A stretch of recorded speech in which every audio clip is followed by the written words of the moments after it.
ఈ మెట్రో రైలు సల్లగుండా ఒక్కోసారి ఏమైతుందో ఏమో వీటికి టక్కుమన అయిపోతున్నాయి. మొన్న బొంబాయిలో రైలు ఆగి మస్తు పరిశాన్ అయ్యిందా. అంతకుముందు మన పట్నంలో పోతనే ఆగి లోపలున్న జనాలను మస్తు బుగులు పుట్టించింది. సీన్ కట్ చేస్తే ఇప్పుడు చెన్నైలో కూడా అదే కథ అయ్యింది. కాకపోతే ఇది జర్రంత ఇచ్చంత్రంగా ఉంది. ఊరేక ఇదెక్కడి కథరావు.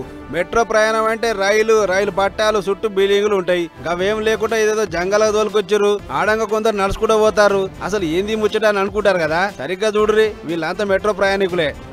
మెట్రో రైలు ఆగిపోతే నడిచిపోతున్న ప్రయాణికులు వీళ్ళు. అసలు ముచ్చట ఏంటంటే చెన్నై వింకో నగర్ కించి ఎయిర్పోర్ట్ దిక్కు మెట్రో రైలు పోతుందట. ఇక అది పోతా ఉన్నట్టుండి సెంట్రల్ మెట్రో ఇంకా హైకోర్టు స్టేషన్ టకీమని ఆగిపోయింది. అది గిన టల్నెల్లా, అదే నెలబయ్యారంలా. ఇకేముంది, సింహన చీకట్ల బండి ఆగిపోయేటాలకు లోపల ఉన్న జనాలకు బించం అయింది. అట్లా ఎటు పోవాలి, ఎట్లా బయట పడాలని కొందరు అధికారులకు ఫిర్యాదు చేస్తే వాళ్ళు చిక్కబడ్డ ప్రయాణికులకు అట్లా ఇట్లా అని చెప్పుకుంటే 1/2 కిలోమీటర్ దూరంలో హైకోర్టు దాకా నడిపించారు. ఇట్లా ఫోన్ల లైట్లే టార్చ్ లైట్ లెక్క పెట్టుకుని నడిచిరు. ఇక ఈ వీడియోలు సోషల్ మీడియాలో గిర్ర తిరుగుతుండేటాలకు ఒక్కొక్క తిరగ కామెంట్లు రాస్తున్నారు. అయితే బండికి సరిపోని కరెంట్ అందుకనే ఇట్లా అయింది. 10 నిమిషాలు బండి సింహన చీకట్ల అదిగిన టన్నెల్ ఆగిపోయిన ముచ్చట నిజమే. దీనికి మమ్మల్ని ప్రజలు క్షమించాలే. ఇటువంటి తప్పు మళ్ళా కాకుండా చూసుకుంటాం. ఎప్పటిదప్పుడు బండ్ల హాలత్ మంచిగా పట్టించుకుంటామని హామీ ఇచ్చారట మెట్రో అధికారులు. సరే, కరెంట్ తో నడిచే బండ్లు కాబట్టి ఎప్పుడేమైతుందో ఎవరు చెప్పలేరు. గానీ పోయి నేల బయ్యేవారు ఆగేటాలకు పేద పరిచయం అయింది కదా అని అనుకుంటారు అందరూ.